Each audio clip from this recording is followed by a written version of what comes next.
Magandang hapon po at maligayang pagdating sa Tagalog service ng Grace Fellowship Church Alabang. Ang GFC ay isang simbahang may malayang pamumuno, binubuo ng kapatiran ng Ebanghelyo na may tipanang pamumuhay sa isa't isa sa aming pagsamba sa Diyos, paglago kay Kristo at pagpapahayag ng kanyang pangalan sa kapangyarihan ng banal na Espiritu. Ang kapatiran ay pinangangalagaan ayon sa wastong paghawak ng Biblia at tradisyon ng pananampalatayang ibinigay ng minsan sa lahat ng mga banal. Mababasa po ang aming statement of faith sa aming website, gfc.com.ph. Kung kayo po ay bisita at may mga katanungan, mangyari lang pong lumapit sa aming reception table katabi ng entrance pagkatapos ng pananambahan, ikalulugod naming sagutin ang inyong katanungan.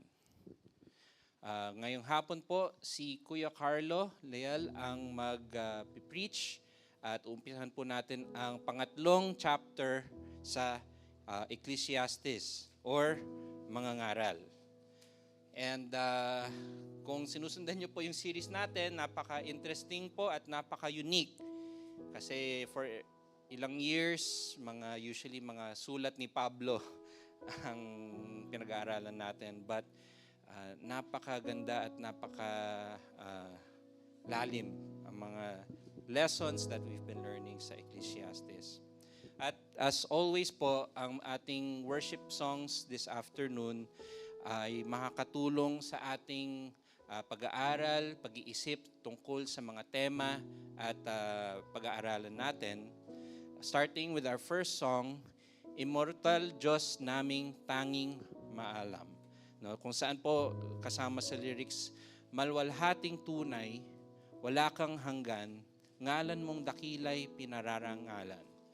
And dito po iniisip natin kung buong buhay, lahat ng nangyayari sa buhay is vanity or nahuhuli sa wala, what gives life meaning?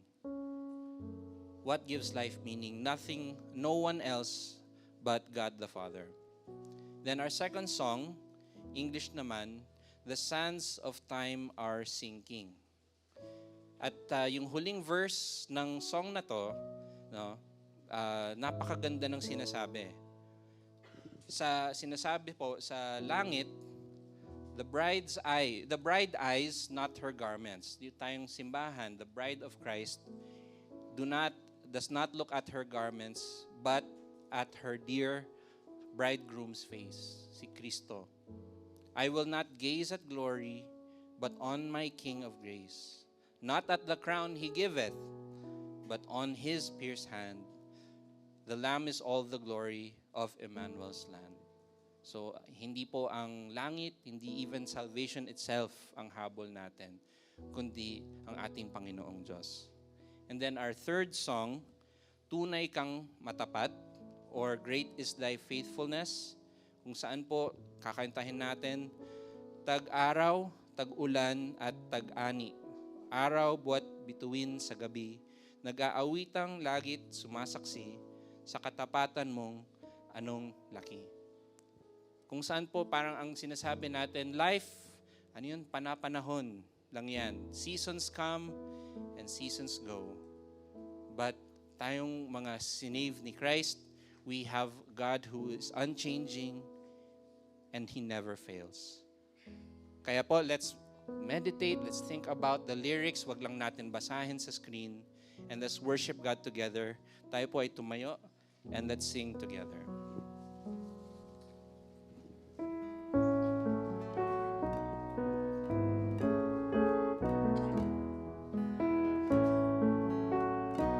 Sing Immortal.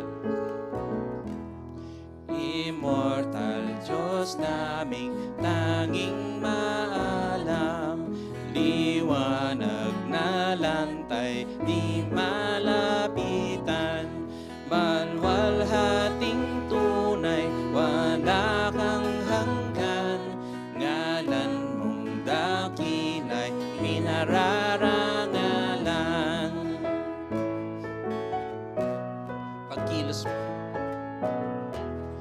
Pagkilos mo'y laging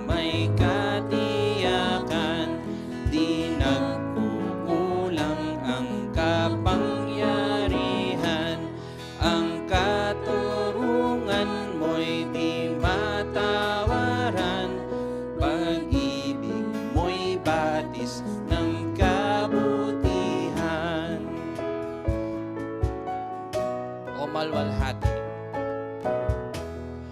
O malwalhati sa iyong kabanalan, anghel sa pagsambay di ka matingnan. Sa aming pagpuri huwag kalimutan, may luwalhating sati di ka kagitan. Last verse. Immortal Diyos naming tanging maalam, liwanag na lantay di malapitan, malwalhating tunay wala kang hanggan, ngalan mong dakila'y pinararangalan.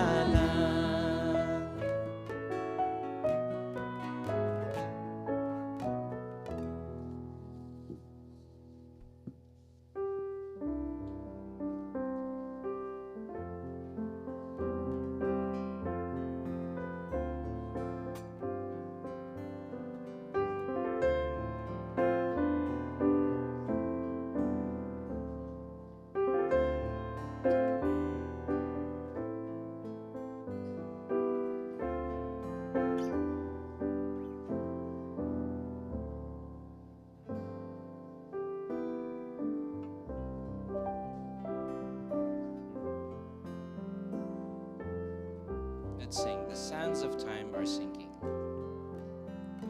The sands of time are sinking. The dawn of heaven breaks. The summer morn I've sighed for. The fair sweet morn awakes.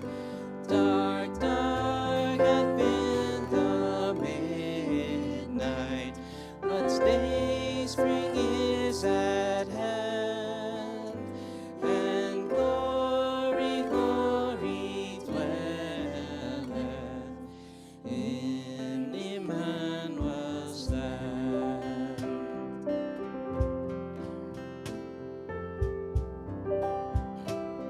The King. The King there in his beauty, without a veil is seen. It were a well-spent journey, those 7 deaths lay between. The Lamb with his fair army doth on Mount Zion stand, and glory, glory dwelleth in Emmanuel's land.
Let's sing, tunay kang matapat. Tunay kang matapat, Diyos namin Ama, di nagbabago, di nag-iiba. Mahapon, matanghali, maumaga, sa buong panahon, matapat. Tunay kang matapat. Tunay kang matapat. Tunay kang matapat. Araw-araw aking namamalas ang iyong kabutihan, walang kupas. Tunay kang matapat sa pagligaw. Taga-araw. Taga-araw, tag-ulan at tag-ani, araw, buwan, bituin sa gabi. Nag-aawit ang langit, sumasaksi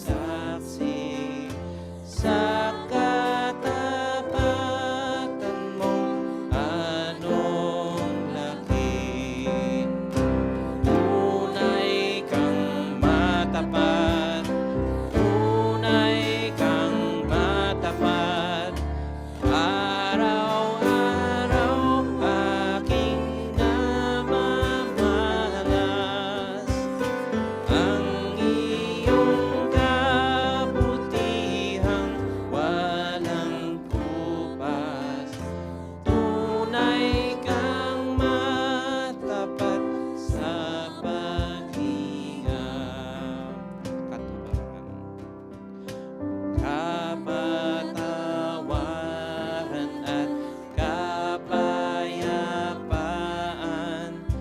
mga pangako umaakbay. Lakas ngayo'y pag-asang sumisilang, ang lahat ng ito'y iyong bigay. Tunay kang matapat. Tunay kang matapat. Araw-araw aking namamalas ang iyong kabutihang, walang kupas. Tunay kang matapat sa tunay kang matapat. Tunay kang matapat. Tunay kang matapat.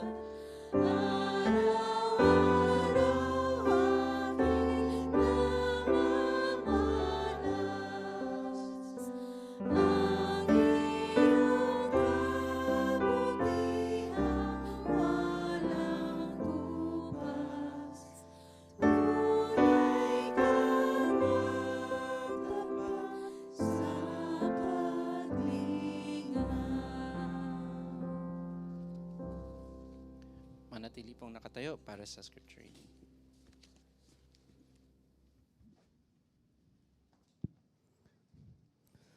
Mga taga-Korinto, Kabanatang 4, talatang 17 hanggang 18.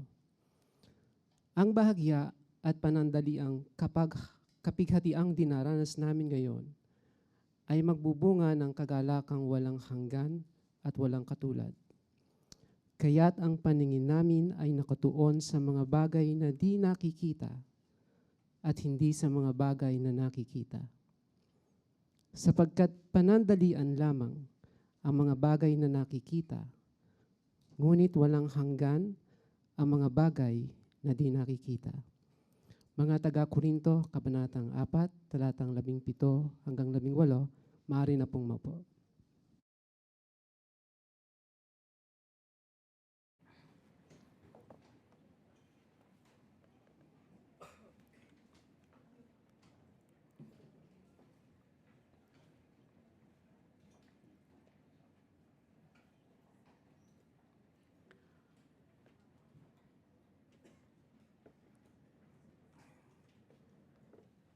Tayo po'y manalangin. Aming Ama sa langit, tunay ngang ikaw ay matapat, Panginoon, at karapat-dapat na pupurihan. Tunay na isang pagpapala para sa aming lahat na bilang isang iglesia na magsama-sama upang umawit at makinig sa iyong salita sa araw na ito. Nagpapasalamat kami sa kalayaang tinatamasa namin, Lord, sa lugar at even sa bansa na ito, Lord, na malaya kami makapagpuri sa iyong pangalan. Amin din inaalalang ipanalangin ang mga kapatiran namin sa iba't ibang bahagi ng mundo na nagtitipon ngayong Lord's Day at higit sa lahat, Lord, yung mga kapatid namin na nagdaranas ng pagdurusa at persecution. Salamat po, Panginoon, kung paano ninyo inangatan at pinanatili mo kami, Lord, na naging maayos ang nakaraang linggo. Lord, kami ay umasa sa iyong biyaya, sa iyong awa, at iyong wagas na pag-ibig. Lord, tunay na kayo ang umahawak at nagtataguyod ng lahat ng bagay, pati lahat ng nangyayari sa aming buhay, Panginoon. Pinalanalangin namin, O Diyos, ang aming bayan, Lord, at maging ang mga leader, Panginoon, na inyong tinalaga. Lord, nawa, Lord, maging tapat sila sa disenyo ninyo para sa gobyerno upang parusahan ng masasama at gumawa ng mabuti, Panginoon. Bigyan sila ng kakayahang mamuno ayon sa inyong kalooban. Lord, tinatas din namin ang aming mga elders, Lord. Bigyan niyo sila ng lakas, karunungan at kagalakan, Lord, upang mamuno sa amin, Lord, ayon sa inyong layunin, Lord, para sa aming iglesia. Pinanalangin namin ang aming mga kapatid dito sa GFC.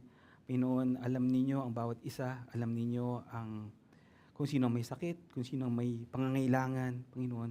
Lord, kayo, Panginoon, ang tumugon, Lord, sa bawat panalangin, Panginoon, na makita ng bawat isa, Lord, ang inyong kamay, at inyong kamay at inyong biyaya, Lord, sa kanilang pang-araw-araw na buhay.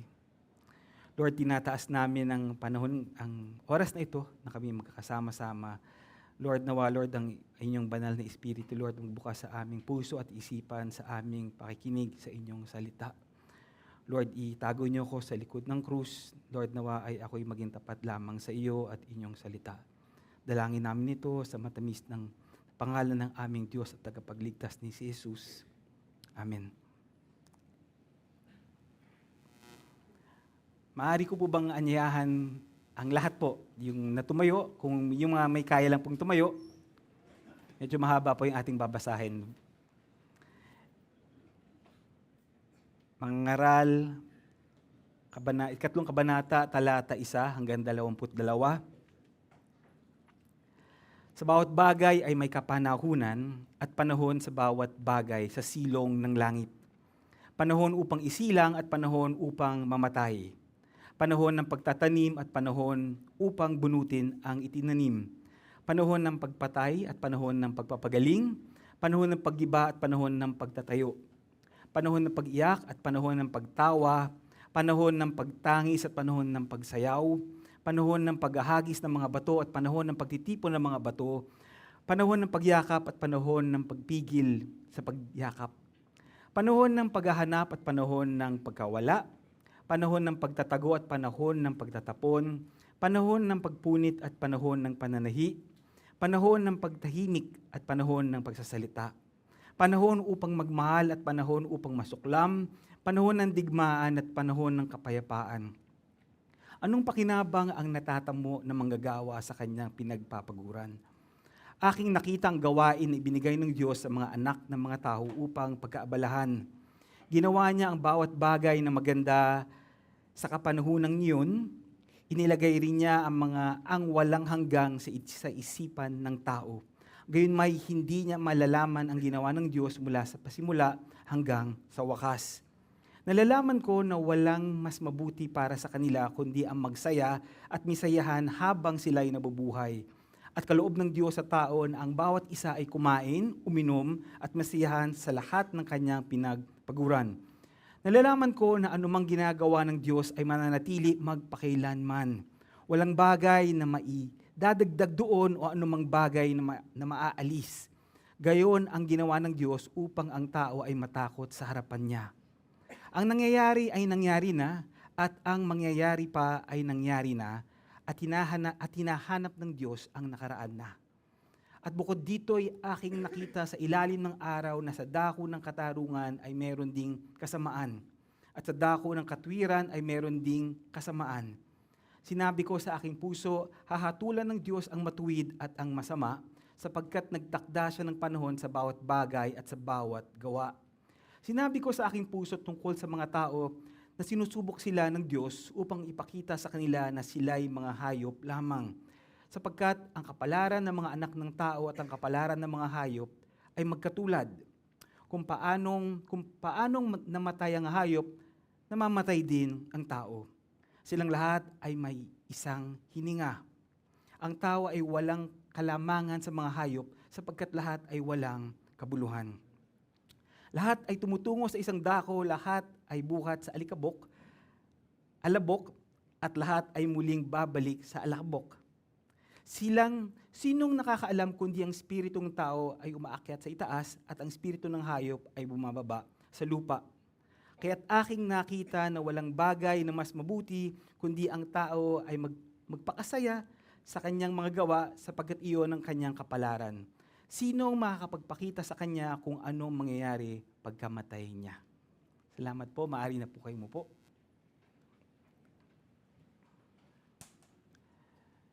Tama po kayo, kung nagbilang po kayo, 22 talata, 22 verses. Marahil po ay ilan sa inyo ay tumingin na sa inyong mga relo at napaisip na kung anong oras mangyayari ang benediction at glory patri. Gloria patri. Huwag po kayong mag-alala, dadaanan po natin ang mga talata ng nakagrupo, nakakumpol o nakakluster po, in the way po natin dadaanan ito. At dalangin ko na ang Diyos na banal na Espiritu ang siyang kikilo sa ating kalagitnaan, sa ating mga puso at isipan. At maging po maalala po natin ang ating matututunan sa darating na linggo. Quick context lang po o backgrounder lang sa mga bisita, kung may bisita tayo ngayon at mga first timers po ngayong hapon. Nasa ikalima na po tayo, fifth Sunday na po natin to sa ating pag-aaral sa aklat ng mga ngaral o Book of Ecclesiastes. Isang aklat na isinulat ng isang mayakda na tumatawag sa kanyang sarili na Koheleth, isang salitang Hebreo na nangangahulugang mangangaral o guro. Ang mayakda ay hindi direktang kinilala, ngunit matapos na tinawag ng mangangaral ang kanyang sarili sa unang kabanata ng Ecclesiastes na anak ni David, hari sa Jerusalem, ay alam na, halos matik na masasabi natin na si Solomon ang mag-aaral. Si Haring Solomon na pinakamatalino, ang pinakamahusay at kahanga-hanga at makapangyarihang tao na nakaranas na ng lahat ng pinakamagaganda sa buhay, yung the best of the bestest life now. Ngunit isipin niyo po, nauwi po ito sa sinasabi rin ni Solomon na ang lahat ay walang saysay, ang lahat ay walang kabuluhan. Ano po ang punto ng aklat ng mga ngaral? Now, what's the big idea dito po, especially sa chapter 3? Ang Ecclesiastes po, o ang mga ngaral, parehas lang po yun, ay tungkol sa pananaw sa buhay. Gumagalaw ito sa dalawang planes. Yung pangtao na ginagawa at nararanasan natin dito sa lupa, sa ilalim ng araw, under the sun, sa Ingles po, at yung makalangit na pananaw ng Diyos. Dalawa po yan. Tinitingnan din po nito ang buhay ayon sa mata ng tao, ngunit sa huli ay kinikilala nito ang kapangyarihan at paghahari ng Diyos. Yan ang maganda at makabuluhang conclusion ni Solomon sa Kabanata 12. Ngunit sa malaking bahagi ng aklat, no, kailangan muna natin pagtiisan ang observations ni Solomon tungkol sa pagiging walang saysay ang buhay. Kung gaano walang kabuluhan ang mamuhay sa ilalim ng araw. Ngunit po dito sa chapter 3, sa 3 kabanata, may malinaw na pagbabago ng tono. Makikita at masusulipan natin ang langit. Lagi po siya ilalim ng araw, dito may langit. Hindi po madaling pag-aralan ang Ecclesiastes, madalas itong tinitignan ng mga tao bilang negatibo, at parang walang kwento at parang parang laging yung kwento niya laging parang laging kawalan ng pag-asa. Ngunit sa kabila nito, gustong-gusto rin po itong basahin ng mga bata at matatanda dahil relatable daw po ang obserbasyon ni Solomon tungkol sa trabaho, mga tagumpay, gantimpala, kayamanan, pagsubok, mga pagiging plantito, di ba plantito si Solomon, di ba po ba? Yung pag-try niya ng iba't ibang mga bagay-bagay, yung mga kwento niya sa pagiging bata at pagiging matanda, sa pagmamahal at pagkabigo, yung mga bagay na masasakit sa buhay, walang katiyakan, mga trials at failures na pinagdadaanan ng lahat ng tao. At sa pinakaugat ng lahat ng ito, hinahamon ng Ecclesiastes, ng mga ngaral, ang mambabasa, ang nagbabasa, Kristiyano man o hindi Kristiyano, na itanong sa sarili, may saysay ba ang buhay na meron ako dito sa mundo? Is there more to life than this? Sa ating talata ngayon, titignan natin ang timelines ng buhay, timestamps, timelines ng buhay, na parang yung mga nakakita niyo po sa epitaph, na nakikita natin sa sementeryo, yung mga lapida, kung saan makikita natin ang mga taon na bumabalangkas sa buhay ng isang tao. Halimbawa, 1949, meron po dyan sa gitna, hanggang 2013. Ano po yung gitna? Makikita po natin, dalawang dulo ng panahon at may isang gitling sa pagitan. At ito ay may kaakibat na tanong, paano ba natin dapat ipamuhay ang mga araw sa pagitan ng ating simula at sa ating wakas o kamatayan? Ang title po ng ating sermon ngayong hapon ay Sa Pagitan ng Mga Araw. Sa pagitan ng mga araw. Ang una ko pong naisip na title dito ay, ang pagdating ng panahon. Kaya lang po, baka yung singer po ang tumatak sa inyong isipan. Kaya po, at hindi, yun po imbis po yung sinasabi po ni Solomon. Hindi ko na po babanggitin yung singer na yun, At ito po ang ating balangkas o outline sa hapong ito. Guide po natin para matapos po tayo bago mag-alas 5. Joke lang po yun, kasi 32 verses po tayo. Una ay ang panahon sa ilalim ng araw. Ikalawa ay panahon sa liwanag ng walang hanggan. At ikatlo, panahon sa pagitan ng daigdig at walang hanggan. 22 verses, simulan na po natin. Panahon sa ilalim ng araw, verses 1 to 8. Sinasabi po ng mga scholars na ang susi sa pag-unawa sa Ecclesiastes o mga ngaral ay ang parirala o phrase na sa ilalim ng araw, under the sun. Lumalabas po yan 29 times sa 12 kabanata in the entire Ecclesiastes. Dito inilihad ni Solomon ang kanyang mga obserbasyon sa pangkalahatang buhay at gawain ng tao at inuugnay niya ang lahat po ng kabuhayan po dito sa mundo sa ilalim ng araw. Yan po yung nagra-wrap po dun sa idea, under the sun po sa English Bibles ninyo. At hindi na rin po spoiler para sabihin pa na alam niyo po ito, kung nakasama namin kayo ng ilang linggo na, ang Ecclesiastes po ay aklat patungkol sa walang saysay, walang kabuluhan at pagka-vanity ng buhay.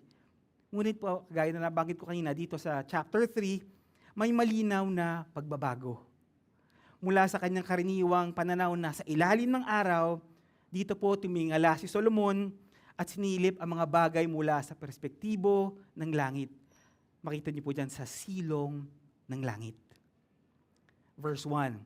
Sa bawat bagay, diyan na po ay may kapanahunan at panahon sa bawat bagay sa silong ng langit.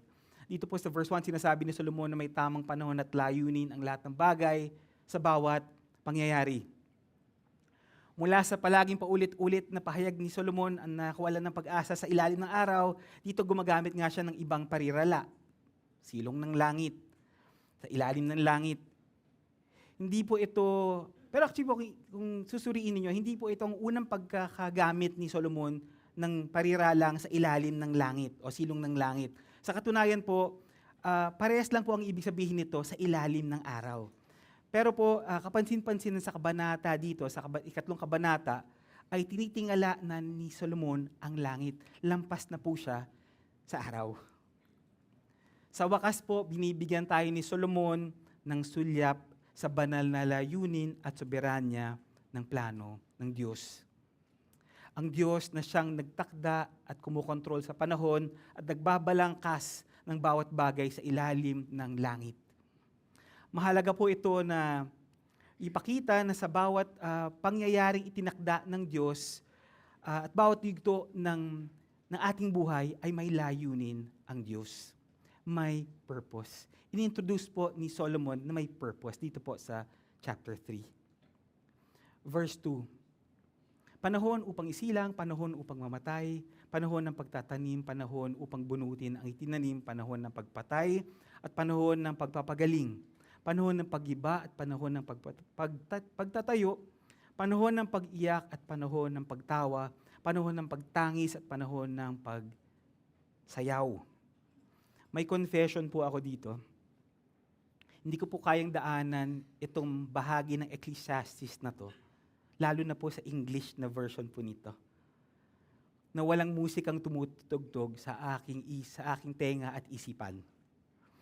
Kung alam niyo po yung kantang Turn, Turn, Turn, Turn, Turn, Turn ni Peter Seeger na pinasikat ng bandang The Byrds, ay maintindihan niyo po agad ang ibig kong sabihin. Yun po yung There's a Time for Everything. May kanta po yan actually. Isa pa pong pag-amin, una ko pong natutunan ang mga salita dito sa Ecclesiastes, lalo na po yung verses 1 to 8, hindi po sa Biblia, kundi po sa kantang yun, Turn, Turn, Turn. Nung nasa grade 7 po ako at grade 8, araw-araw po, every school day po, sumasabay po kami sa tatay ko, ako at yung mga kapatid ko po. Mula sa bahay namin sa Tandang Sora, nagda-drive po kami ng mga mahigit sa oras, papunta po sa aming eskwela sa Magallanes, sa Makati. 2 taon po yun. Tapos linggo-linggo ko po naririnig yung kantang yan. Yan po yung sa verses 1 to 8 ng Ecclesiastes. Kalahati po, kasi po yung, po namin, yung tugtog namin sa sasakyan, kalahati nasa Kids Praise, kalahati nasa RJ 100.3. At palagi pong pinapatutog yan, part po ng rotational yan, yung kantang Turn, Turn, Turn, Ecclesiastes chapter 3, verses 1 to 8. Naging number 1 po yung kantang yan, Turn, Turn, Turn, sa Billboard Hot 100 noong 1965. Naging protest song pa po yan sa Vietnam War. Kaya po lalong sumikat. And FYI po, yung lyrics po, nung kantang yon, maliban sa 2 linya sa bandang dulo po, verbatim po, eksakto pong kinuha yan sa unang 8 talata ng Ecclesiastes 3, chapter 3. Isipin niyo po, pwede pong idagdag yan ni Solomon sa listahan po niya, ito ng kanyang mga ginawa, mga achievements, Dapat nga po may royalties pa siguro. Verse 5, panahon ng paghahagis ng mga bato, panahon ng pagtitipon ng mga bato, panahon ng pagyakap, at panahon na magpigil sa pagyakap. Panahon ng paghahanap at panahon ng pagkawala, panahon ng pagtatago at panahon ng pagtatapon. Panahon ng pagpunit at panahon ng pananahi, panahon ng pagtahimik at panahon ng pagsasalita. Panahon upang magmahal at panahon upang masuklam, panahon ng digmaan at panahon ng kapayapaan. Naglista po si Solomon ng 14 na magkasalungat. Symmetrical na magkasalungat. Kapanganakan, kamatayan, pagtatanim, paghuhukay, di ba po? Pag-iyak, pagtawa, digmaan, kapayapaan. Nagpapakita na may ritmo ang buhay, may rhythm yung buhay. At ang bawat karanasan ng tao ay naaayon sa schedule na itinakda ng Diyos. Wala ni isa sa ating buhay ang nangyayari na basta-basta. Ang Panginoon, siya lamang ang nagtatakda ng oras at hangganan ng bawat taludtod. Each line po ng ating buhay, kontrolado ng Diyos. Hindi po natin dadaanan ang bawat verse na yan ng if ay isa-isa. Pwede na po kayong makahinga ng mas maluwag. Parang nagtatense po kayo kung isa-isa po ano. Sa halip po ay ipapaliwanag ko kung anong ibig sabihin ng bahaging ito dito po sa kabanata, ikatlong kabanata ng kabuuan. Again po, sabi ko po kanina, i-explain ko po in clusters ano po ang ibig sabihin. Ang 8 bersikulo po na ito, itong 8 talata, nabanggit ko po kanina, sinulat po ito ng pantay at symmetrical, pero hindi ito tungkol sa pagkakaroon ng pantay na dami ng pagkakataon sa buhay. Hindi ko po alam kung malinaw po yun. Ano? Hindi po ito parang yin and yang, na sukat, ano po. Hindi po ito, for example, masaya ka ngayon, pero huwag ka masyadong masaya, bukas magiging malungkot ka. Di ba po? May mga taong superstitious na ganun, di ba? Huwag masyadong masaya, bukas iiyak ka. Yung mga ganun po, di ba? Huwag po natin ito maging excuse, ano po, ano? Huwag po din natin sabihin na masaya ako ngayon, pero bukas magagalit ako. Abangan mo, it's just a matter of time. Sa halip po, ito ay may pangkalahatang obserbasyon ni Solomon tungkol sa nangyayari sa buhay. Ang natural na daloy ng buhay, ebb and flow of life. Patungkol ito sa katotohanan ng buhay, may maganda at masama, at kung paano tayo tutugon ng tama sa mga nangyayari sa ating buhay. Ang punto ng verses 2 to 8 ay makakakita tayo ng sanggol na ipapanganak, magluluksa tayo sa mga mahal natin sa buhay na mamamatay, mararanasan mo ang pagmamahal, pagkamuhi, pagtawa, pag-iyak, pagsasayaw, pagluluksa. Mararanasan na natin ang lahat ng ito sa buhay sa iba't ibang antas sa mga oras at layunin na itinakda ng Diyos. Take note din po na parehong mararanasan ng mga mananampalataya at ng mga hindi mananampalataya ang mga parehong bagay dyan sa listahan. Pareho nilang mararanasan ng kaligayahan at kalungkutan, kagalakan, pagluluksa. Pero meron pong napakahalagang kaibahan. Para sa mananampalataya, lahat ay probidensya. Lahat ay probidensya ng Diyos, divine providence. Para sa hindi mananampalataya, lahat ay nangyayari sa pagkakataon, by chance. Ang Kristiyano ay naniniwala na walang pwedeng mangyari ng basta-basta, walang swerte, walang tsamba. Merong sovereign na Diyos na may hawak at namumuno sa pinakamalaki at pinakamaliit na detalye ng ating buhay. May Ama sa langit na kumikilos sa buhay ng kanyang mga anak bawat sandali, ayon sa layunin ng Diyos. Yan yung sinasabi ni Solomon po dito sa simula ng chapter 3, ng ating oras ay nasa kamay ng Diyos at siya ang magpapasya kung ano ang pinakamabuti para sa atin sa susunod na panahon, sa susunod na bahagi ng ating buhay. Ngunit, pagkatapos po niya ng 8 talata, like clockwork po, si Solomon na naman ay bumabalik sa kanyang default na malungkot na mood na naman po siya. Meron na naman, depressed na naman po siya. May despair na naman po yung tema niya. Yan po yung makita natin sa pagpasok natin sa ikalawang bahagi, panahon sa liwanag ng walang hanggan. Anong pakinabang ang natatamo ng manggagawa sa kanyang pinagpapaguran? Aking nakita ang gawain na ibinigay ng Diyos sa mga anak ng mga tao upang pagkaabalahan. Ang verse 9 and verse 10 po ay nagbabalik nga po sa ating pinaka-basic na tanong kanina. Ano ba talaga ang punto ng buhay? Ano ang punto ng buhay?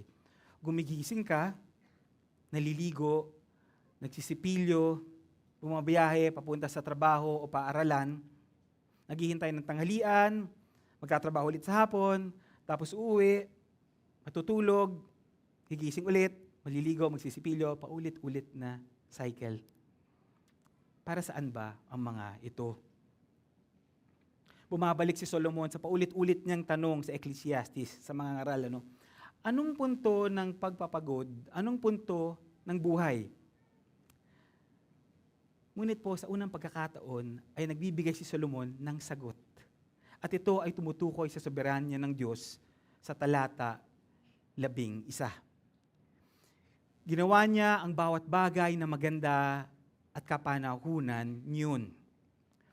Inisip ni Solomon ang mabuti at masasamang nakalista dun sa verses 1 to 8. At naiintindihan niyang itinakda ito ng Diyos sa buhay ng tao.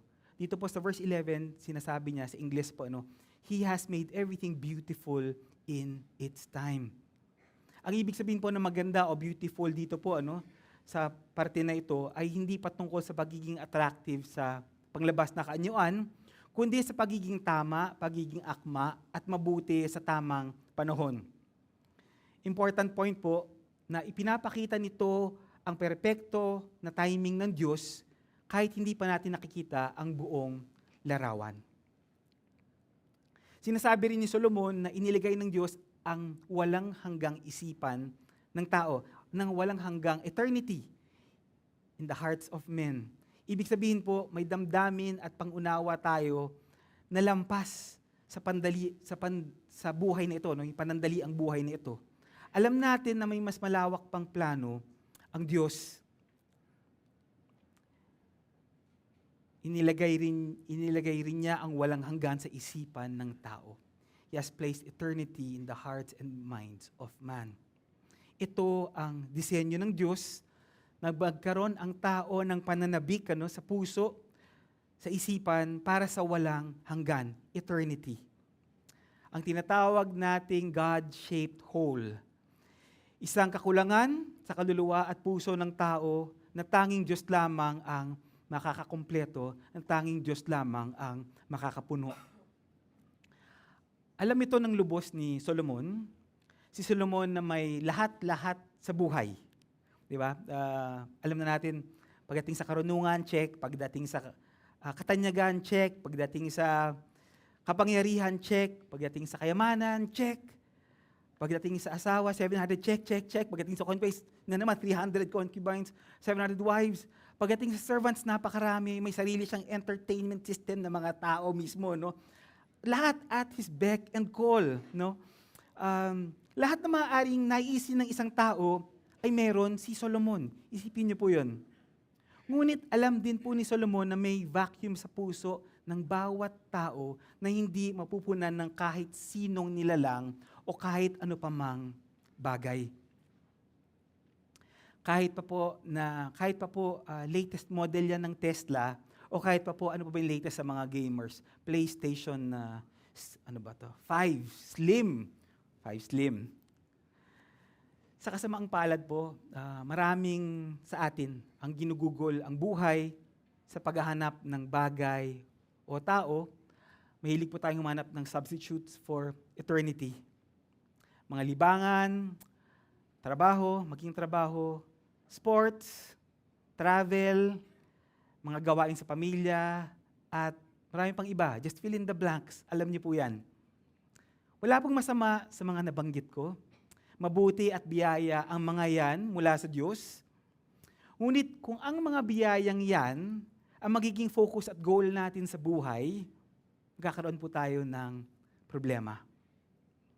Isipin na lang po natin yung sinabi ni Solomon, na kung wala ang Diyos, lahat ay walang saysay, walang kabuluhan, walang punto.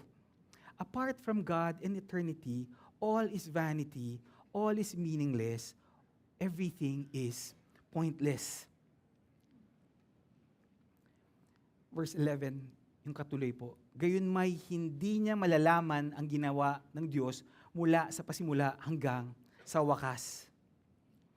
Kahit binigyan ng Diyos ang tao ng kamalayan at pananabik para sa kawalang hanggan, sa eternity, hindi pinakita ng Diyos ang lahat tungkol sa kanyang plano. lalo na po nung panahon ni Solomon. Opo, yes, alam ni Solomon na may buhay pagkatapos ng kamatayan. Yes, umaasa siya sa kaharian na walang hanggan, eternal kingdom, alam po niya yun, kahit hindi po malinaw. Pero po, tayo pong mga mananampalataya ngayon ay mas maraming nalalaman kumpara kay Solomon patungkol sa eternal king na si Jesus, na ang paghahari ay hindi magwawakas. Ang pananampalataya ni Solomon ay nakatuon sa hinaharap, sa isang bagay na hindi pa niya nakikita. Samantalang tayo ngayon ay tumitingin pabalik sa nakaraan. Alam na natin ang pagdating ng Mesiyas at ang kanyang kamatayan sa krus. We look back. Siya forward, tayo pabalik. Tumitingin tayong pabalik sa krus. At dahil sa krus, maaari tayong tumingin paharap sa isang lungsod na walang hanggang pundasyon, isang lungsod na dinisenyo at itiniyo ng Diyos. Sa Hebrews, 11:10. Dahil sa krus at walang hanggang buhay na dulot ni Kristo, our citizenship is in heaven. Ang ating pagkamamamayan ay nasa langit, mula roon ay hinihintay natin ang tagapagligtas, ang Panginoong Hesukristo, na siyang magbabago ng ating hamak na katawan upang maging katulad ng katawan ng kanyang kaluwalhatian, ayon sa kapangyarihan na kumikilos sa kanya upang maipailalim sa kanyang sarili ang lahat ng mga bagay. Philippians 3, verses 20-21. Sumulat si Apostol Pablo tungkol sa walang hanggang karunungan sa pagkilala sa Ebanghelyo ni Kristo at sa mga pangakong buhay na walang hanggan kasama ang Diyos sa langit, na sinabi po niya sa unang Korinto, ikalawang kabanata, talata 9, ang mga bagay na hindi nakita ng mata at hindi narinig ng tainga at hindi pumasok sa puso ng tao ay ang mga bagay na inihanda ng Diyos para sa kanila na nagmamahal sa Kanya. Balang araw ay makikita natin ng lubos ito ng buong linaw, sapagkat ngayon, 1 Corinthians 13:12, sapagkat ngayon malabo nating nakikita sa isang salamin, ngunit pagkatapos nito ay makikita natin ng mukhaan, ng malinaw.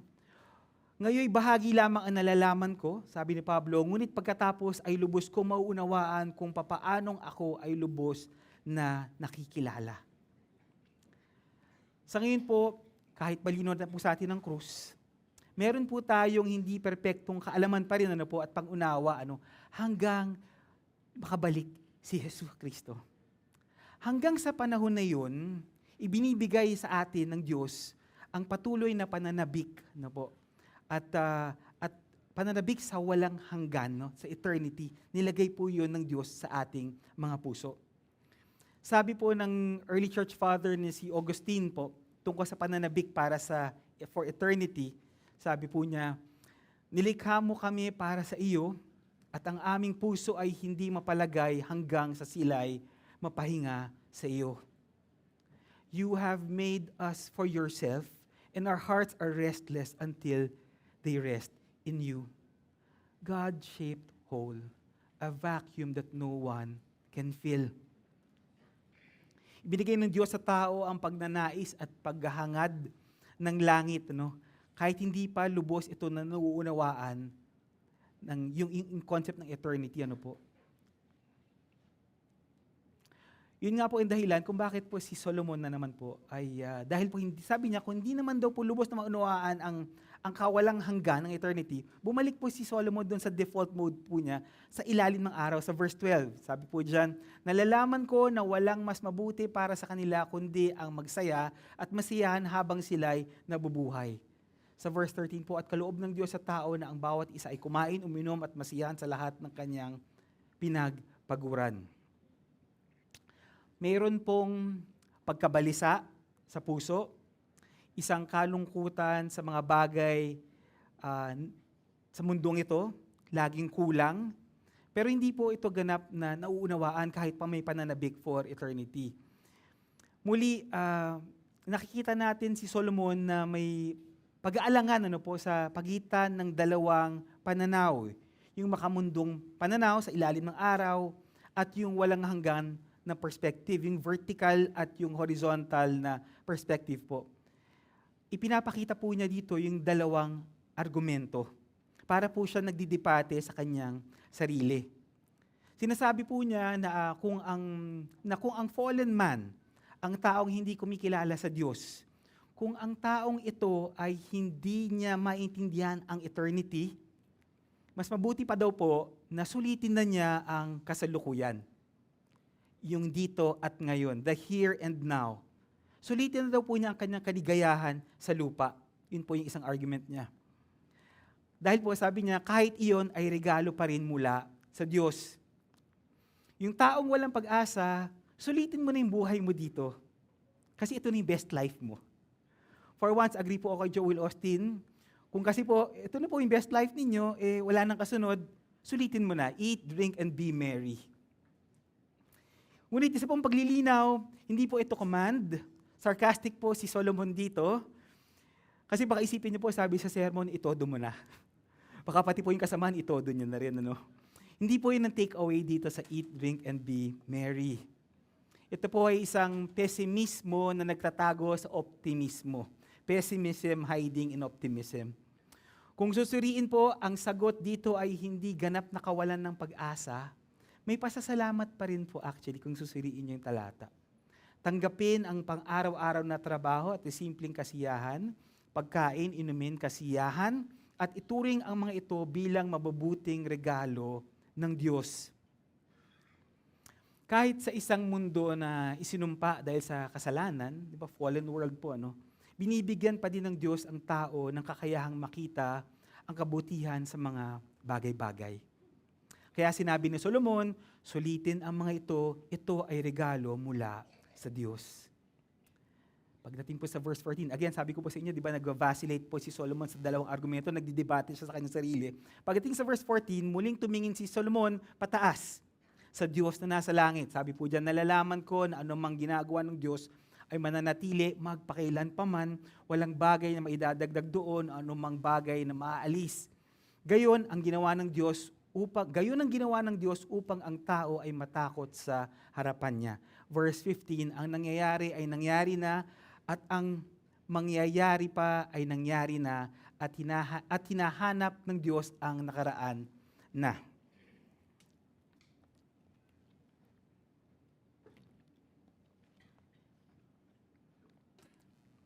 Sabi po ni Solomon, alam ko na kung ano man ang ginagawa ng Diyos, ito'y mananatili magpakailan paman. Dito po, pansamantala na naman na nakalayo si Solomon sa kanyang under the sun thinking, yung sa ilalim ng araw, yung makamundo lang na level. Sinasabi niya dito na alam niya na ang Diyos ay walang hanggan, di ba po? At dahil dito, dapat siyang katakutan ng tao. Yan po yung verse 14 and verse 15, di po ba? Inilalarawan ni Solomon ang ginagawa ng Diyos bilang number 1, sabi po niya dyan, permanente. Diba? Mananatili magpakailanman. At ikalawa, na ang ginagawa ng Diyos ay ganap at perpekto. Wala nang kailangan idagdag, walang kailangan ibawas. Ang tanong po, ano po bang tamang tugon ng tao sa pagkakaalam nito patungkol sa Diyos, na ang Diyos ay perpekto? Ang sabi po ni Solomon, katakutan ang Diyos. Katakutan ang Diyos. Dito, pinakikilala ni Solomon ang katakutan, fear of God. Fear of God, Pabalik po siya dyan pagdating po sa ating pagtatapos po sa dulo ng chapter 12. Yung fear of God po dito, hindi po ito yung takot na parang nakakita ka ng halimaw, na takot ka yun po, hindi po ganun yung sinasabi ni Solomon dito, kundi ito po ay isang paggalang na may takot sa isang kamangha-manghang Diyos na lumikha ng lahat-lahat na nagpakilala sa tao. Ang katakutan sa Diyos, the fear of God, ay ang pagkilala na ang tao ay walang pag-asa kung wala ang Diyos. At walang kahulugan ang buhay kung hiwalay sa Diyos. Sa dulo po ng verse 15, makikita natin na ang katakutan ng Diyos ay kasama ang pagkakaalam na hihingi ng Diyos ang pananagutan sa nakalipas. Binasa po natin kanina. Hihingi ng Diyos ang pananagutan sa nakalipas. Napakahalagang bahagi po ito ng ating passage ngayon. Dahil kung alam po natin na huhusgahan ng Diyos ang puso at gawain ng mga tao, magkakaroon ng kabuluhan ang buhay. May punto ang buhay. Minsan po naisip ko sa trabaho o sa paaralan, madalas ginagawa natin ang mga bagay na tingin natin hindi naman nakikita ng boss. O yung teacher, hindi naman niya nakikita, okay lang, kanya-kanya. Siguro nakakainis po at nakakaramdam po tayo ng kawalang pag-asa. At baka po bilang resulta, wala tayong gana sa trabaho, sa eskwela, bare minimum. Kasi po wala namang kabuluhan, di ba? Kahit anong gawin ko, pare-pareho lang naman. Ngunit po, may verse 15. Di ba po? Sa verse 15, sinasabi dito na nakikita ng Diyos, huhusgahan ng Diyos, at isasang-alang-alang ng Diyos ang lahat ng ating ginagawa sa ilalim ng araw. Game changer po yan. Dahil dito, lahat ng ating ginagawa sa buhay ay may kahulugan at may kabuluhan. Pupunta na po tayo sa third division. Last na po ito. Sabi po sa verse 16, ito po. Ngayon, kung iniisip mo na tuluyan ng, verse 16 pala po, verse 16, 17.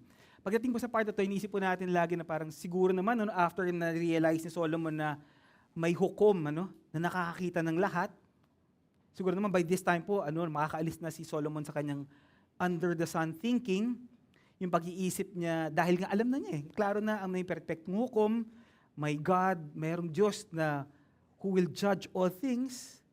Pero po, pagdating natin dito sa verse 16, 17, may problema na naman po. Kasi po, sasabihin po dyan, may nilatag po si Solomon na may problema ng walang katarungan. Yung walang katarungan po. Sabi po dyan, at bukod dito ay aking nakita sa ilalim ng araw na sa dako ng katarungan ay meron ding kasamaan, at sa dako ng katwiran ay meron ding kasamaan. 2 beses. Sinabi ko sa aking puso, hahatulan ng Diyos ang matuwid at ang masama, sapagkat nagtakda siya ng panahon sa bawat bagay at sa bawat gawa. Hindi ko po alam kung naisip niyo po ito, no? Ako po naisip ko itong part na to, na parang, di po marahil, di ba, na isipin niyo po, sa panahon ni Solomon, dapat po maayos at perpekto ang sistema ng hustisya. O at least malapit po ron. Kasi nga po, 40 years po na nag-rule si Solomon. 40 years po.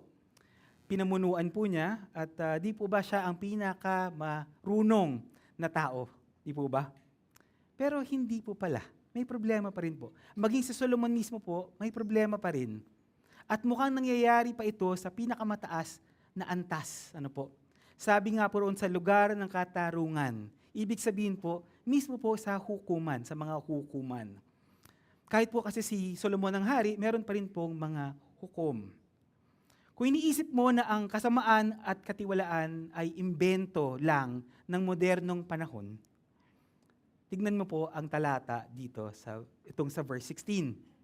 Doon nakita ni Solomon ang matinding kasamaan at kawalan ng hustisya sa mga lugar na dapat sana'y puno ng katwiran at katarungan. Ang pagkakasaad po ng salita po dito, halos po maririnig niyo daw po yung pagbubuntong hininga ni Solomon. Ganun po kabigat ang kanyang kalooban patungkol dito. At yan naman talaga naman po, ang problema po sa ilalim ng araw, life under the sun, di po ba? Kawalan ng hustisya, katiwalian, di ba? Kasamaan, at parang di po ba, parang nakakalusot po yung mga taong masasama. Di po ba? Parang walang parusa, kung meron namang parusa, parang laging kulang. Hindi po ito patama sa kahit anong ahensya sa panahon natin ngayon. Sinulat po ito ni Solomon noong mga bandang 930 BC. Matagal na po itong problema. Pero po, problema pa rin po ito sa panahon natin ngayon. Hindi lang po noon, maging sa ngayon. Kasi po, kung wala naman paghuhukom at walang kawalang hanggan, kung walang judgment at kung walang eternity, Kung dito lang sa mundo nag-i-end yung buhay, ay sa makatuwid ay panalo ang masasama at talo ang mabubuti at matutuwid. Tama po? Pero po dumating si Solomon sa tamang konklusyon. Sabi po ni Solomon, hahatulan ng Diyos ang parehong matuwid at masama. Bumabalik ito sa kanyang kaalaman sa patungkol sa Diyos sa talata 15 kanina po, na ang Diyos ay isa sa alang-alang ang lahat ng bagay sa buhay na ito at lalo na sa buhay na darating. May takdang panahon para sa bawat bagay. May darating na paghuhukom. At kahit alam po ito ni Solomon na patungkol sa Diyos, paulit-ulit po niyang sinasabi. Actually, pag titingnan niyo po, lagi niya sabi, alam ko. I know. Palipat-lipat pa rin po siya sa perspective ng pahalang, horizontal at vertical. Again, nagde-debate po siya. Yung tension po sa pagitan ng lupa at kawalang hanggan, earth and eternity. At dito po mula sa talata, last part po tayo, sa verse 18 hanggang 22, bumabalik nga po si Solomon sa lente ng walang kabuluhan, sa buhay na sa ilalim ng araw, habang inihambing niya ang buhay natin dito sa buhay ng mga hayop. Di po ba? Sabi niya sa verse 18, sinabi ko sa aking puso tungkol sa mga tao at sinusubok sila ng Diyos upang ipakita sa kanila na sila'y mga hayop lamang. Sapagkat ang kapalaran ng mga anak ng tao at ang kapalaran ng mga hayop ay magkatulad. Kung paanong namamatay ang hayop, namamatay din ang tao. Silang lahat ay may isang hininga, ang tao ay walang kalamangan sa mga hayop, sapagkat lahat ay walang kabuluhan. Lahat ay tumutungo sa isang dako, lahat ay buhat sa alabok, at lahat ay muling babalik sa alabok. Sinong nakakaalam kung ang espiritu ng tao ay maakyat sa itaas at ang espiritu ng hayop ay bumababa sa lupa? Sinasabi po tatalon po ng konti, sabi po ni Benjamin Franklin, kung kilala niya po siya, one of the American founding fathers, may sinabi po siyang quote, alam po natin yung pahayag na ito, nothing is certain in life except death and taxes. Taxes daw po. Wala daw pong tiyak sa mundo maliban sa kamatayan at buwis. Pero sa totoo lang po, alam naman natin na kalahati lang yung tama doon. Kasi po marami pa rin pong nakakaiwas sa buwis. Pero po ang kamatayan, wala ni kahit isa sa atin ang makakatakas. Wala kahit na isa. Kayang-kaya natin bilihin ang mga nutritionals at ang mga elixir juices, kung may bumibili po dito. Di ba? Para gumanda daw po ang ating pakiramdam, para gumanda ang ating itsura, para daw po humabang ating buhay. Pero wala pong paraan upang dayain natin ang kamatayan. Ikaw man o ako. Hindi po sinasabi ng Biblia sa atin na lumaban tayo hanggang sa huling liwanag patungkol sa kamatayan. Di ba po? Sa English po, baka mas alam ito. Di ba sinasabi? Makikita niyo po ito sa Facebook. Rage against the dying of the light. Sabi ni Dylan Thomas to. Labanan daw yung kamatayan. Labanan yung kamatayan. Hindi po yun sinabi ni Pablo. Ang sabi ni Pablo, ang mabuhay ay si Kristo, ang mamatay ay pakinabang. To live is Christ, to die is gain. Hindi rin po sinabi ni Solomon sa kanyang sarili, habang siya'y tumatanda, tandaan po natin, towards the end of his life na po ito. Hindi po sinabi ni Solomon sa kanyang sarili na huwag kang dahang-dahang pumasok sa mabuting gabing iyon. Sa English po, do not go gently into that good night. Alam ni Solomon na ang kamatayan ay tiyak na darating. It's just a matter of time. Ang usapin lang po dito ay kung kailan. Pagkatapos po nito, sinama po ni Solomon yung discussion. Pinasok po niya yung mga hayop sa discussion. Beast sa English, tungkol sa kamatayan. Tinalakay niya yung inaakala ng mga tao na kalamangan niya yung pagiging higit yung tao no, dun sa hayop, ano po. At sinasabi ni Pablo, actually wala rin kabuluhan yan dahil sa huli, pareho rin kayong mamamatay. Sa pananaw po kasi, kung makamundong pananaw lamang, kung hindi isasang-alang-alang ang kawalang hanggan, kung walang konsepto ng eternity, sinasabi ni Solomon na kaunti lang o halos wala ang pinagkaiba ng tao sa mga hayop. Dito sa lupa, para lang din tayong mga hayop. May isang hininga at pagkatapos nun ay wala na. Sabi ni Solomon sa verse 20, lahat ay tumutungo sa isang dako, lahat ay mula sa alabok, at lahat ay muling babalik sa alabok. Kinuha po yan ni Solomon actually sa Genesis 3, kung familiar po kayo. Ikaw ay alabok, at sa alabok ka babalik. Matapos po ang mga sulyap sa kawalang hanggan, doon po sa verses kanina po, no, atras po ako ng konti, sa verse 9 to 15, na nilagay ng Diyos ang kawalang hanggan sa puso ng mga tao, eternity in the hearts of men, na lahat ng ginagawa ng Diyos ay magpakailanpaman, no, at perfect, ganap at perpekto. Ang tamang tugon sana ay ang pagkatakot sa Diyos. Medyo nagre-recap na po ako, no? Pagkatakot sa Diyos po ang tamang tugon. May paghanga at banal na paggalang, no? Reverential fear. Parang dapat po, yan po ang perpektong pagtatapos ni Solomon dito sa ating talata, hindi po ba? Pero po hindi, meron daw pong verse 22. Diyan po sa verse 22, sinasabi ko siya, pag-ganon-ganon po si Solomon. Ano? Buli po, pag dito po sa verse 22, bumabalik na naman si Solomon sa kanyang nakasanayang pananaw so far. Ang kawalan, pag-asa. Kaya nga sinabi niya sa verse 22, kaya't aking nakita na walang bagay na mas mabuti kundi ang tao ay magpakasaya sa kanyang mga gawa sapagkat iyon ang kanyang kapalaran. Sino makapagpapakita sa kanya kung ano mangyayari pagkamatay niya? Again po, sa pananaw sa ilalim lamang ng araw, under the sun, pasensya na po, paulit-ulit ako. 29 times po yan, mauulit-ulit pa po yan. Sinasabi ni Solomon na kung walang eternity, kung walang kawalang hanggan, kung walang buhay pagkatapos ng kamatayan, at kung walang darating na paghuhukom, di sige, okay lang. Kumain, uminom, magsaya dahil bukas mamamatay ka rin.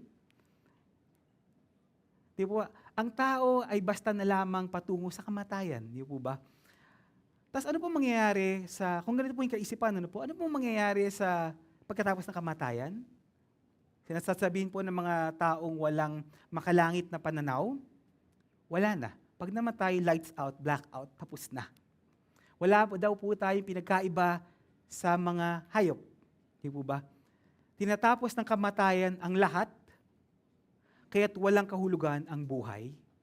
Dito na nagwawakas ang lahat. That's basically verse 22.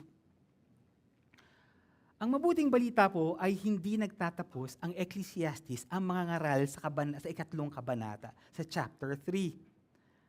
Meron pa po tayo hanggang chapter 12 at may plano ng pagtubos ng Diyos.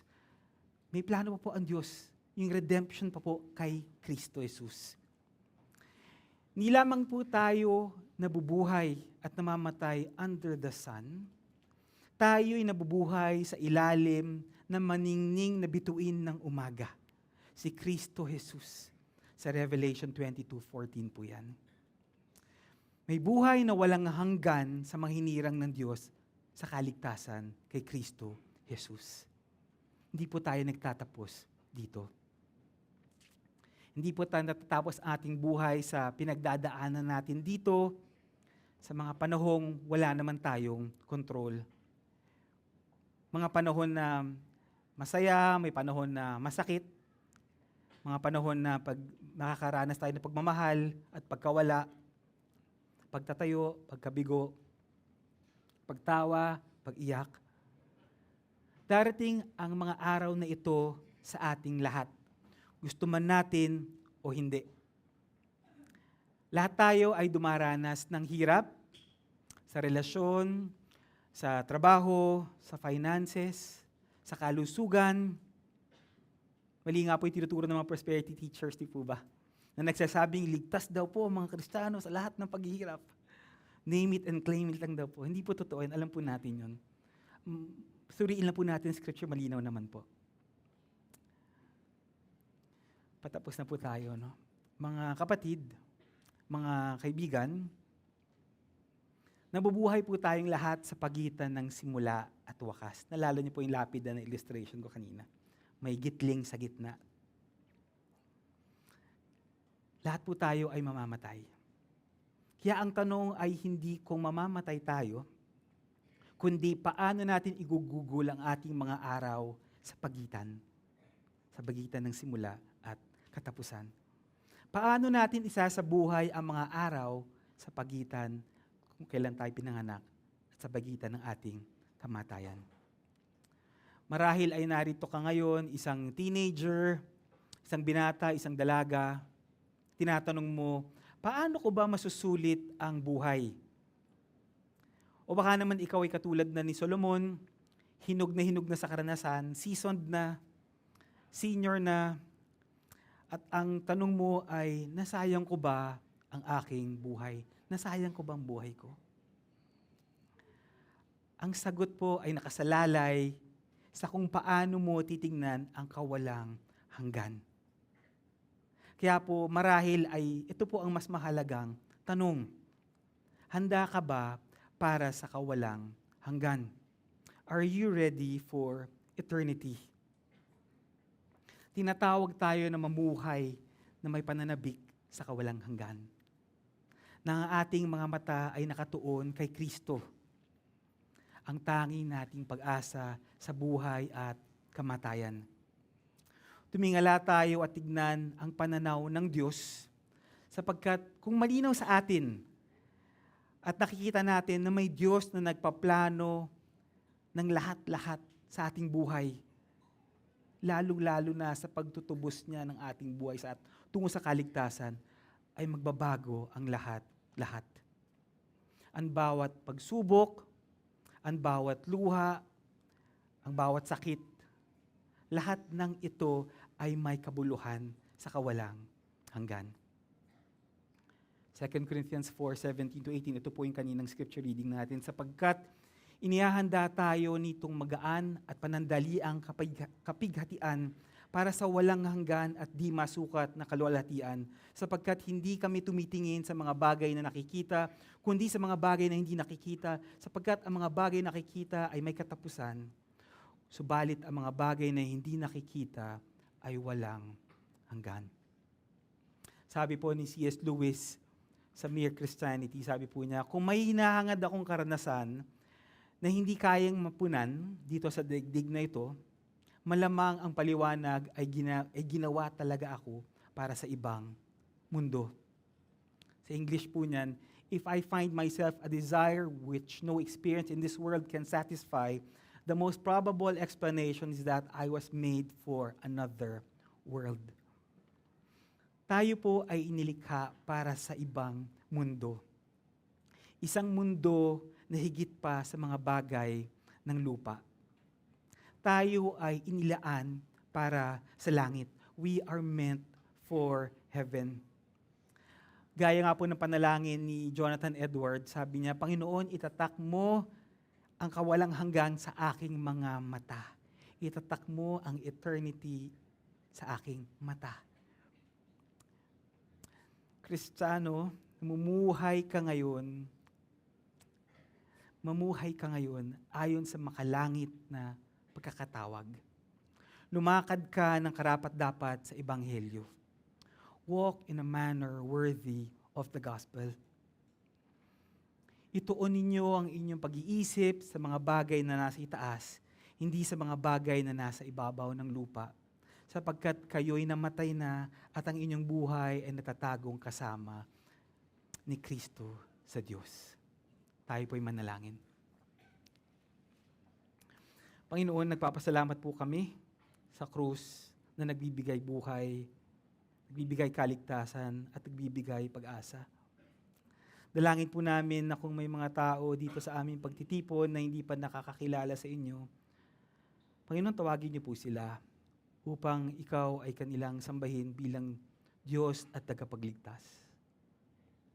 Papasalamat kami na ikaw ang may hawak ng lahat ng bagay at sa bawat panahon ng aming buhay, ikaw ay Diyos. Nakikita mo ang lahat, Panginoon, at alam namin na ikaw lamang ang Diyos na gumagawa ng lahat-lahat, Panginoon, para sa kabubuti ng mga nagmamahal sa iyo, para sa iyong kaluwalhatian, ayon sa iyong layunin. Naway mabuhay kami na may matang nakatuon sa walang hanggan, sa eternity, at mula sa sandaling ito hanggang sa iyong pagbabalik, o hanggang sa tawagin mo kaming pauwi sa aming kamatayan, naway ang bawat araw ng aming buhay ay magpahayag ng kaluwalhatian mo at magbigay karangalan sa iyong pangalan, Panginoon. Ito nga amin samot dalangin sa pangalan ng makapangyarihang pangalan ng aming Diyos at tagapagligtas na Jesucristo. Amen.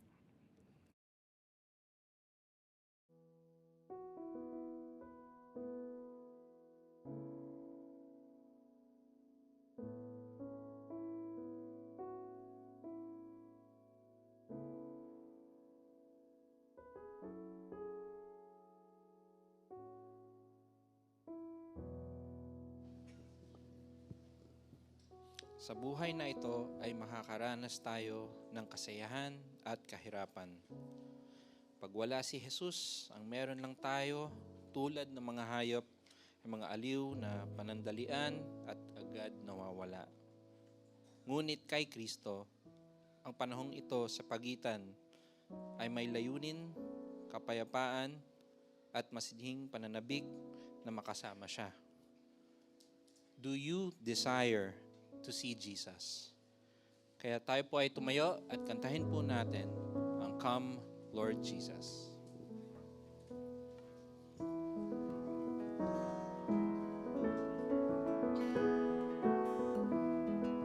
Let's sing When the War is Over. When the war is over and the battles are done, we shall see our Savior shining like the sun. Every tear He will dry, every shadow will flee. All those in Christ Jesus will be made complete. Will be made complete. Come, Lord Jesus. Come, Lord Jesus. Listen to creation grow. Come, Lord Jesus. Come and take your people home.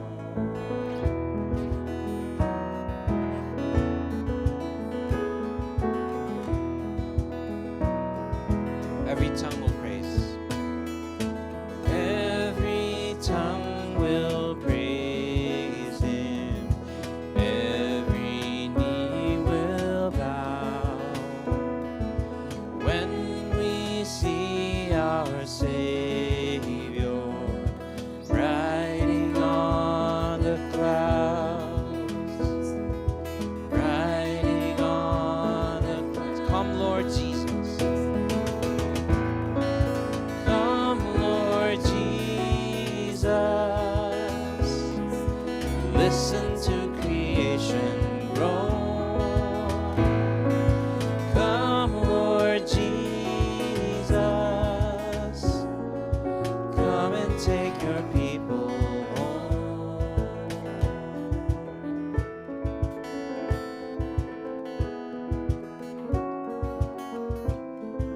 Now we see. Now we see in part, then we'll see in full. Your glory, Jesus, will satisfy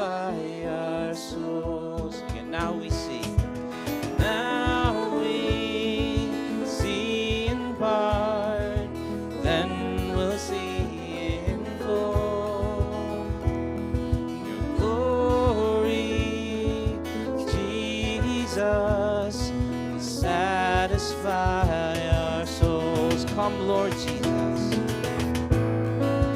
Come, Lord Jesus. Listen to creation grow. Come, Lord Jesus. Come and take your people. Again, come, Lord Jesus. Come, Lord Jesus. Listen to creation grow. Come, Lord Jesus. Come and take your people home.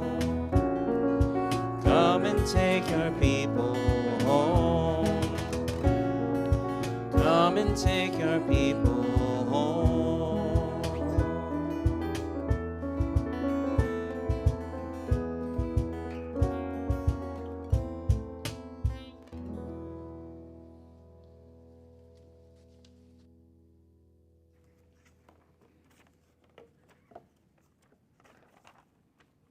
A few announcements lang po before we close.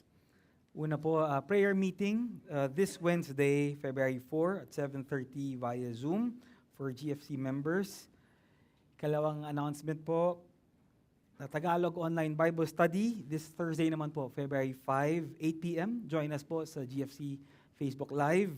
Session 2 for James book series entitled Perspektibo sa pagharap sa pagsubok. Si Brother Jack po ang maglilid po sa atin. Ikatlo po, Women of Grace, this Saturday, February 7 at 8:30 p.m. Sisimulan po natin yung two-part series on Christian apologetics, on Roman Catholicism. Learn to defend biblical truth in engaging this world religion so that we can confidently share the gospel with our Roman Catholic family and friends. This is open to GFC women members only. So please sign up po after this service din po sa likuran. And lastly po, members assembly po, right after po nito, no? And we'll gather po at 3:30 p.m. May konti po pong panahon. And after nun, kasama po nun yung right hand of fellowship. Your participation matters. Kulagay po dito. Ang ating benediction passage po ay matatagpuan sa 1 Thessalonians, unang Thessalonica, ikalimang kabanata, talata 23 hanggang 24. Nawa ang Diyos ng kapayapaan ang siyang magpabanal sa lahat sa inyo. Naway manatiling walang kapintasan ang buo ninyong katauhan, ang inyong espiritu, kaluluwa at katawan, hanggang sa pagdating ng ating Panginoong Hesukristo, tapat ang tumatawag sa iyo at gagawin niya ang mga ito.